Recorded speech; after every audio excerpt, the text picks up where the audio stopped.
Aujourd'hui, je vais vous parler du livre Le couple et l'argent de Titiou Lecoq.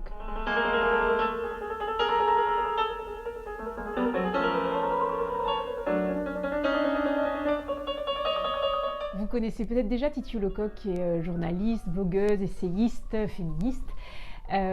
Parce qu'il y a eu notamment, entre autres livres qu'elle a écrit, un best-seller qui s'appelait Les Grandes Oubliées, à savoir les femmes qui ont été effacées de l'histoire. Là, le sous-titre de ce roman est « Pourquoi les hommes sont plus riches que les femmes ?» Bon, tout est dit. Alors si comme vous êtes un peu frileux quand vous voyez le mot « essai », ne le soyez plus. Alors c'est un truc de fou. C'est ultra facile à lire, c'est ultra accessible, c'est un langage oral. C'est brillant pour plusieurs raisons. Bon déjà, on apprend énormément de choses. Et surtout, plutôt que d'être dans le concept ou dans la théorie, comme peut-être le sont la plupart des essais, là on est vraiment dans le pratico-pratique. Ce que Titiou Lecoq a fait, c'est qu'elle a pris un personnage fictif, mais qui pourrait être vous et moi, qui s'appelle Gwendoline. Et en fait, elle l'a suivi tout au long de sa vie, de sa naissance ou de sa petite enfance jusqu'à sa retraite, en passant par l'achat d'appart avec son mec et son divorce. Pour pouvoir vraiment avoir des cas pratiques très concrets de cette injustice. C'est, comme je le disais, très accessible, c'est des chapitres très très courts. L'édition aussi, je trouvais super parce que, bon, je suis pas là, on a peut-être l'impression que c'est un gros livre, mais en fait ça se lit super rapidement, c'est écrit assez gros. Et puis de temps en temps, il y a des pages avec juste une phrase, qui sont un peu les phrases choc ou les phrases inspirantes quoi, du livre. Les titres aussi sont assez savoureux, je vous en lis quelques-uns. Où notre héroïne négocie mal son argent de poche faute d'éducation financière. Où les femmes mariées finissent par toucher leur salaire et obtenir leur liberté économique, où notre héroïne se sépare et le paye, où notre héroïne prend une retraite bien méritée mais bien dérisoire. C'est surtout un essai d'utilité publique. Non mais sans rire, je pense que ça devrait être dans les mains de toutes les femmes. Je dis ça parce que je pense j'ai une éducation avec de longues études, avec des études supérieures, je pense être assez éduquée, cultivée, donc pas de mon fait, hein, c'est le fait de mon environnement, j'ai eu cette chance.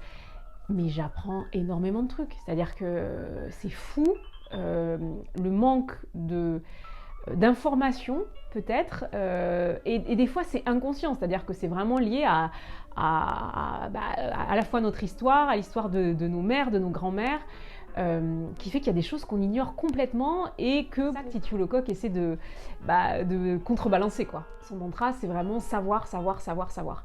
Donc encore une fois c'est plutôt destiné aux femmes, mais les hommes sont les bienvenus pour lire ça, pour peut-être se rendre compte des fois d'injustices qui sont encore une fois assez inconscientes et qu'on fait pas à dessein quoi. Enfin c'est des fois en couple avec son mec, c'est pas lui le méchant forcément quoi, c'est un fait, donc voilà, ce livre nous permet d'un petit peu moins se faire enfler quoi.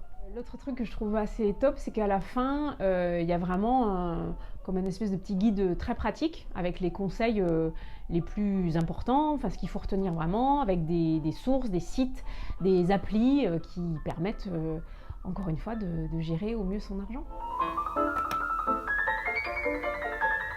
Je vais vous lire le passage qui m'a moi donné envie de lire le livre, tout simplement. On est à peu près au milieu du livre, donc au milieu de la vie de Gwendoline, si je ne m'abuse, elle est mariée avec enfant. Arrêtez de payer les yaourts. L'écart de salaire entre Gwendoline et Richard va donc en s'accroissant, mais ils ont l'impression d'en tenir compte. Après la naissance de leur deuxième enfant, le couple a décidé d'acheter une nouvelle voiture. Eh bien, c'est Richard qui a pris en charge le remboursement. Gwendoline a pensé qu'elle avait de la chance.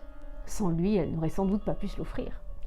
Comme elle se sent redevable pour compenser l'effort financier de Richard, elle se dit qu'elle va essayer de payer un peu plus des courses de supermarché.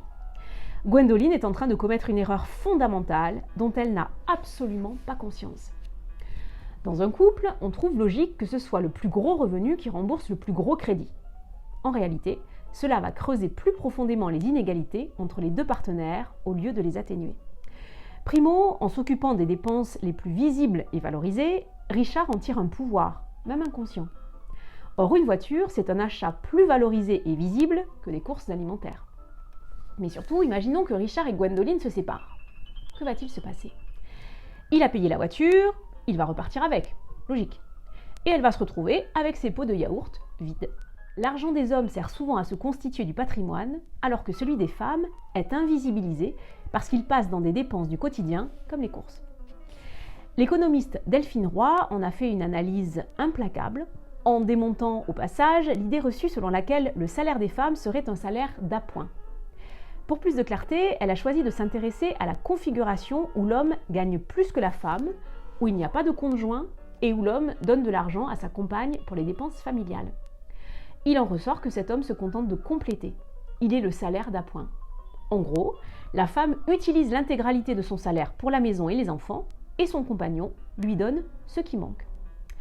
L'équation présentée par Delphine Roy est la suivante. Budget course plus budget enfant moins revenu féminin égale transfert du compte de l'homme vers le compte de la femme ou vers un compte commun. C'est le petit salaire de Gwendoline qui constitue la base de l'argent collectif. Gwendoline paye les charges du ménage, le budget course et le budget enfant, avec son propre salaire en priorité. Et comme cela ne suffit en général pas, Richard lui donne la somme qui manque. Il complète, ce qui lui permet de garder le reste de ses revenus pour lui. Cela est valable pour les dépenses de la vie quotidienne. Évidemment, pour les achats plus importants qui représentent un investissement, on a vu que c'était le gros salaire, donc l'homme, qui les payait.